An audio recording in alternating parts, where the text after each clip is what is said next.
అధికారంలోకి వచ్చినాక ఒక్కటంటే ఒక్కటైనా నిజమైన ఉద్యమం చేశాడా జగనన్న గారు? ఒక్కసారంటే ఒక్కసారైనా బీజేపీని నిలదీయడం కాదు కదా, కనీసం మాట వరుసకైనా స్పెషల్ స్టేటస్ ఏదండి అని ఒక్కసారైనా అడిగిన పాపాన పోలేదు. అసలు స్పెషల్ స్టేటస్ మనకు లేదు కదా, ఇప్పుడు స్పెషల్ ప్యాకేజీ కూడా లేదు. ఏమొచ్చింది విశాఖపట్నంకి? విశాఖపట్నం స్పెషల్ రైల్వే జోన్ చేస్తామన్నారు, ఇచ్చారా? ఉత్తరాంధ్రకు స్పెషల్ ప్యాకేజ్ అన్నారు, ఇచ్చారా?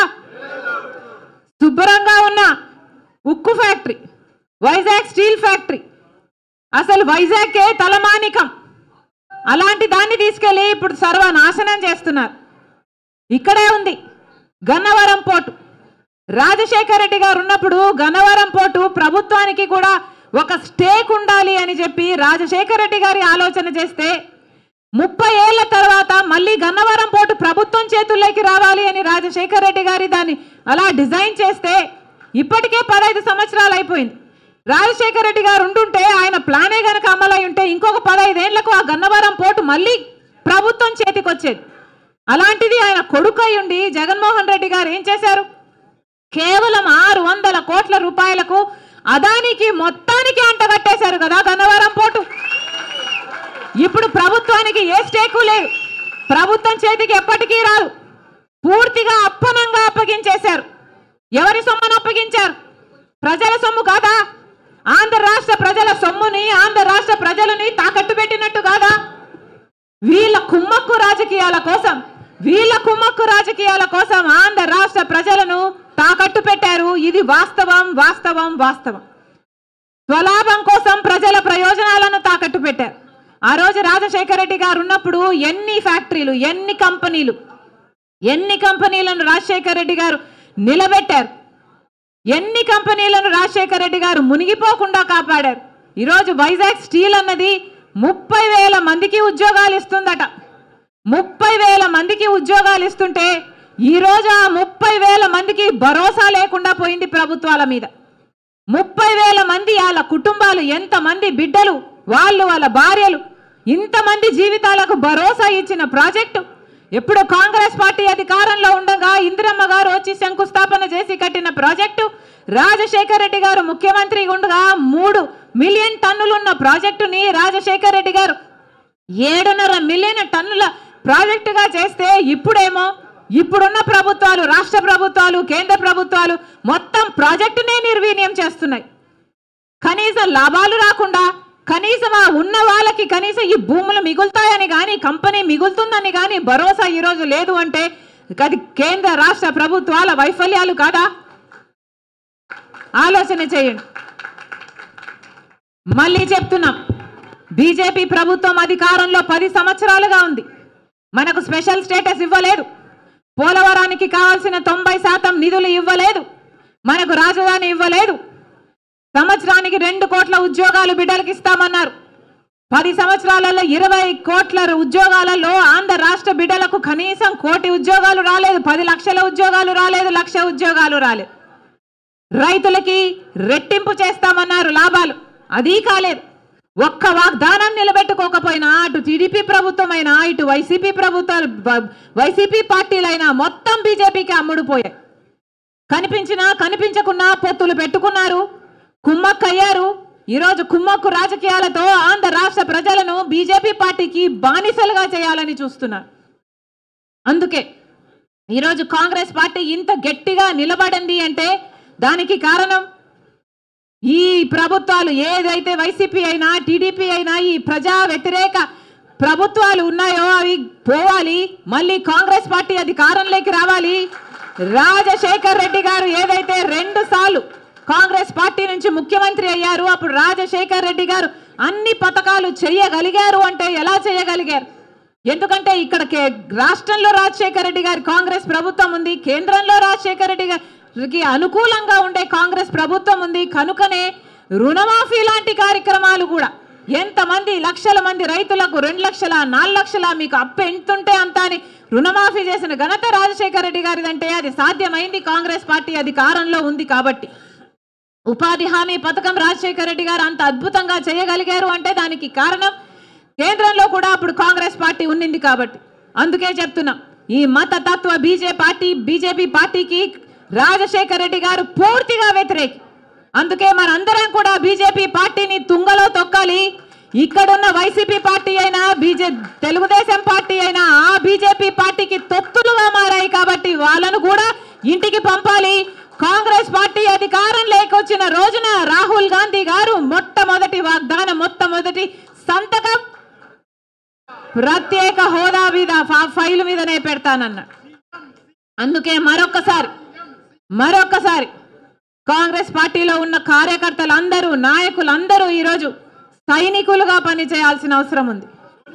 ఈ రోజు నుంచి ఒక్కొక్కరము ఒక్కొక్క సైన్యంలా ఒక్కొక్కరికి ఒక్కొక్క కార్యక్రమం ఉంది అన్నట్టు, ఒక పని ఉంది అన్నట్టు ఈ 2 నెలలు మనం కష్టపడి పనిచేస్తే కాంగ్రెస్ పార్టీ అధికారంలోకి రాకపోదు. మనం చేయాల్సిందల్లా ఒకటే, ప్రతి ఒక్కరము ప్రతిరోజు పని కట్టుకొని ఎవరినో ఒకరిని కలవాలి, ఏదో ఒక సంఘాన్ని కలవాలి, వాళ్ళని కాంగ్రెస్ పార్టీలో చేర్చడానికి ప్రయత్నించాలి, వాళ్ళతో మాట్లాడాలి, కాంగ్రెస్ పార్టీకి వాళ్ళ మద్దతు ఎందుకు అవసరమో వివరించాలి, మనకు స్పెషల్ స్టేటస్ ఎంత అవసరమో వివరించాలి. ఇప్పుడున్న వైసీపీ అయినా, ఇప్పుడున్న టీడీపీ అయినా, ఇప్పుడున్న ఈ పార్టీలన్నీ కుమ్మక్కయ్యాయి బీజేపీతో అని వివరించాలి. వాళ్ళు బానిసలే కావడం కాదు, అసలు ఆంధ్ర రాష్ట్ర ప్రజలను కూడా బీజేపీ పార్టీకి బానిసలను చేయాలని చూస్తున్న ఈ పార్టీలు అన్న విషయాన్ని వివరించాలి. ఎంతమందిని వీలైతే అంతమందిని కాంగ్రెస్ సపోర్టర్లుగా తయారు చేయాలి. సోషల్ మీడియాలో మీ అందరూ కూడా ఎంతో కొంత యాక్టివ్గా ఉండాలి. కాంగ్రెస్ పార్టీని బలపరిచే కార్యక్రమం ఒక్కొక్కరము ఒక్కొక్క సోల్జర్ లాగా చేపట్టాలి. అప్పుడు చూద్దాం ఎందుకు కాంగ్రెస్ పార్టీ అధికారంలోకి రాదో, అప్పుడు చూద్దాం ఎందుకు మనకు స్పెషల్ స్టేటస్ రాదు. ఈ ఎన్నికల కోసం ఇంతగా పని చేయడానికి, ఎంత దూరమైనా పని చేయడానికి నేను రెడీ. మీరు రెడీయా?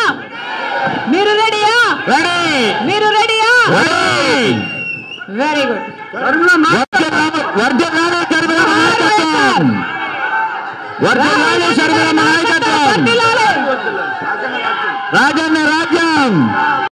ఆంధ్ర రాష్ట్రంలో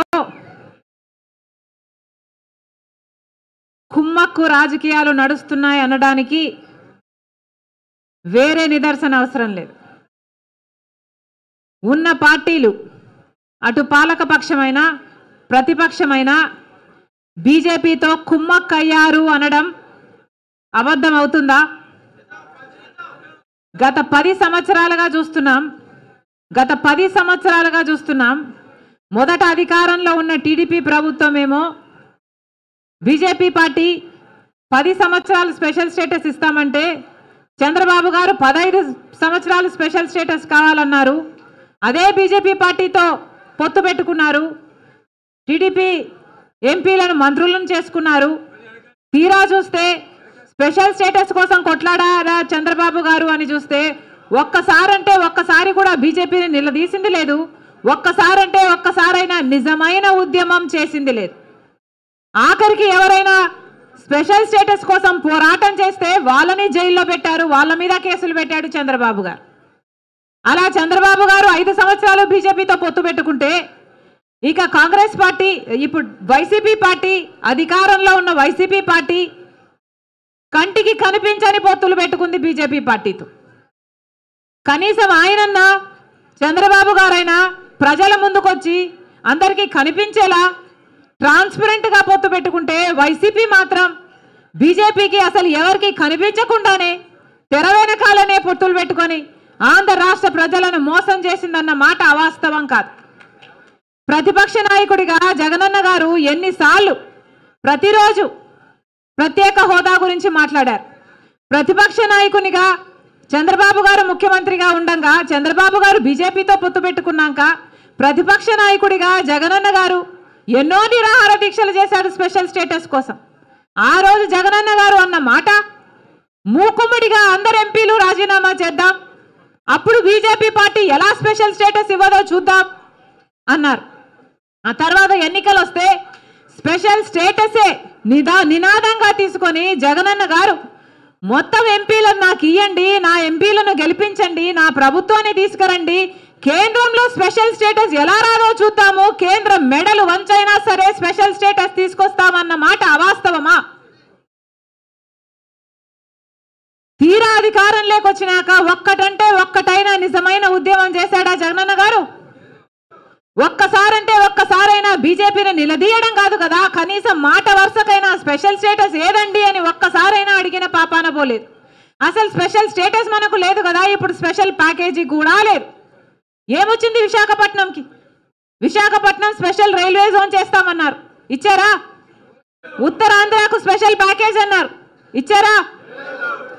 శుభ్రంగా ఉన్న ఉక్కు ఫ్యాక్టరీ, వైజాగ్ స్టీల్ ఫ్యాక్టరీ, అసలు వైజాగ్కే తలమానికం, అలాంటి దాన్ని తీసుకెళ్లి ఇప్పుడు సర్వనాశనం చేస్తున్నారు. ఇక్కడే ఉంది గన్నవరం పోర్టు. రాజశేఖర రెడ్డి గారు ఉన్నప్పుడు గన్నవరం పోర్టు ప్రభుత్వానికి కూడా ఒక స్టేక్ ఉండాలి అని చెప్పి రాజశేఖర రెడ్డి గారి ఆలోచన చేస్తే 30 ఏళ్ల తర్వాత మళ్ళీ గన్నవరం పోర్టు ప్రభుత్వం చేతుల్లోకి రావాలి అని రాజశేఖర రెడ్డి గారి దాన్ని అలా డిజైన్ చేస్తే ఇప్పటికే 15 సంవత్సరాలు అయిపోయింది. రాజశేఖర రెడ్డి గారు ఉంటుంటే ఆయన ప్లానే గనక అమలై ఉంటే ఇంకొక 15 ఏళ్లకు ఆ గన్నవరం పోర్టు మళ్ళీ ప్రభుత్వం చేతికి వచ్చేది. అలాంటిది ఆయన కొడుకై ఉండి జగన్మోహన్ రెడ్డి గారు ఏం చేశారు? కేవలం 600 కోట్ల రూపాయలకు అదానికి మొత్తానికి అంటగట్టేశారు కదా గన్నవరం పోర్టు. ఇప్పుడు ప్రభుత్వానికి ఏ స్టేకు లేదు, ప్రభుత్వం చేతికి ఎప్పటికీ రాదు, పూర్తిగా అప్పనంగా అప్పగించేశారు. ఎవరి సొమ్మును అప్పగించారు? ప్రజల సొమ్ము కాదా? ఆంధ్ర రాష్ట్ర ప్రజల సొమ్ముని, ఆంధ్ర రాష్ట్ర ప్రజలని తాకట్టు పెట్టినట్టు కాదా? వీళ్ళ కుమ్మక్కు రాజకీయాల కోసం ఆంధ్ర రాష్ట్ర ప్రజలను తాకట్టు పెట్టారు. ఇది వాస్తవం వాస్తవం వాస్తవం. స్వలాభం కోసం ప్రజల ప్రయోజనాలను తాకట్టు పెట్టారు. ఆ రోజు రాజశేఖర రెడ్డి గారు ఉన్నప్పుడు ఎన్ని ఫ్యాక్టరీలు, ఎన్ని కంపెనీలను రాజశేఖర రెడ్డి గారు నిలబెట్టారు, ఎన్ని కంపెనీలను రాజశేఖర రెడ్డి గారు మునిగిపోకుండా కాపాడారు. ఈరోజు వైజాగ్ స్టీల్ అన్నది 30,000 మందికి ఉద్యోగాలు ఇస్తుందట. 30,000 మందికి ఉద్యోగాలు ఇస్తుంటే ఈరోజు ఆ 30,000 మందికి భరోసా లేకుండా పోయింది ప్రభుత్వాల మీద. 30,000 మంది వాళ్ళ కుటుంబాలు, ఎంతమంది బిడ్డలు, వాళ్ళ భార్యలు, ఇంతమంది జీవితాలకు భరోసా ఇచ్చిన ప్రాజెక్టు ఎప్పుడు కాంగ్రెస్ పార్టీ అధికారంలో ఉండగా ఇందిరమ్మ గారు వచ్చి శంకుస్థాపన చేసి కట్టిన ప్రాజెక్టు, రాజశేఖర రెడ్డి గారు ముఖ్యమంత్రి ఉండగా 3 మిలియన్ టన్నులున్న ప్రాజెక్టుని రాజశేఖర రెడ్డి గారు 7.5 మిలియన్ టన్నుల ప్రాజెక్టుగా చేస్తే ఇప్పుడేమో ఇప్పుడున్న ప్రభుత్వాలు, రాష్ట్ర ప్రభుత్వాలు, కేంద్ర ప్రభుత్వాలు మొత్తం ప్రాజెక్టునే నిర్వీర్యం చేస్తున్నాయి. కనీసం లాభాలు రాకుండా, కనీసం ఆ ఉన్న వాళ్ళకి కనీసం ఈ భూములు మిగులుతాయని కానీ, కంపెనీ మిగులుతుందని కానీ భరోసా ఈరోజు లేదు అంటే అది కేంద్ర రాష్ట్ర ప్రభుత్వాల వైఫల్యాలు కాదా? ఆలోచన చేయండి. మళ్ళీ చెప్తున్నాం, బీజేపీ ప్రభుత్వం అధికారంలో 10 సంవత్సరాలుగా ఉంది. మనకు స్పెషల్ స్టేటస్ ఇవ్వలేదు, పోలవరానికి కావాల్సిన 90% నిధులు ఇవ్వలేదు, మనకు రాజధాని ఇవ్వలేదు, సంవత్సరానికి 2 కోట్ల ఉద్యోగాలు బిడ్డలకు ఇస్తామన్నారు. 10 సంవత్సరాలలో 20 కోట్ల ఉద్యోగాలలో ఆంధ్ర రాష్ట్ర బిడ్డలకు కనీసం 1 కోటి ఉద్యోగాలు రాలేదు, 10 లక్షల ఉద్యోగాలు రాలేదు, 1 లక్ష ఉద్యోగాలు రాలేదు. రైతులకి రెట్టింపు చేస్తామన్నారు లాభాలు, అది కాలేదు. ఒక్క వాగ్దానం నిలబెట్టుకోకపోయినా అటు టీడీపీ ప్రభుత్వమైనా ఇటు వైసీపీ పార్టీలైనా మొత్తం బీజేపీకి అమ్ముడుపోయాయి. కనిపించినా కనిపించకున్నా పొత్తులు పెట్టుకున్నారు, కుమ్మక్కయ్యారు. ఈరోజు కుమ్మక్కు రాజకీయాలతో ఆంధ్ర రాష్ట్ర ప్రజలను బీజేపీ పార్టీకి బానిసలుగా చేయాలని చూస్తున్నారు. అందుకే ఈరోజు కాంగ్రెస్ పార్టీ ఇంత గట్టిగా నిలబడింది అంటే దానికి కారణం ఈ ప్రభుత్వాలు ఏదైతే వైసీపీ అయినా టీడీపీ అయినా ఈ ప్రజా వ్యతిరేక ప్రభుత్వాలు ఉన్నాయో అవి పోవాలి, మళ్ళీ కాంగ్రెస్ పార్టీ అధికారంలోకి రావాలి. రాజశేఖర రెడ్డి గారు ఏదైతే 2 సార్లు కాంగ్రెస్ పార్టీ నుంచి ముఖ్యమంత్రి అయ్యారు, అప్పుడు రాజశేఖర రెడ్డి గారు అన్ని పథకాలు చేయగలిగారు అంటే ఎలా చేయగలిగారు? ఎందుకంటే ఇక్కడ రాష్ట్రంలో రాజశేఖర రెడ్డి గారి కాంగ్రెస్ ప్రభుత్వం ఉంది, కేంద్రంలో రాజశేఖర రెడ్డి గారికి అనుకూలంగా ఉండే కాంగ్రెస్ ప్రభుత్వం ఉంది. కనుకనే రుణమాఫీ లాంటి కార్యక్రమాలు కూడా ఎంతమంది లక్షల మంది రైతులకు 2 లక్షల 4 లక్షల మీకు అప్పు ఎంతుంటే అంత అని రుణమాఫీ చేసిన ఘనత రాజశేఖర రెడ్డి గారిదంటే అది సాధ్యమైంది కాంగ్రెస్ పార్టీ అధికారంలో ఉంది కాబట్టి. ఉపాధి హామీ పథకం రాజశేఖర రెడ్డి గారు అంత అద్భుతంగా చేయగలిగారు అంటే దానికి కారణం కేంద్రంలో కూడా అప్పుడు కాంగ్రెస్ పార్టీ ఉండింది కాబట్టి. అందుకే చెప్తున్నా, ఈ మతతత్వ బీజేపీ పార్టీ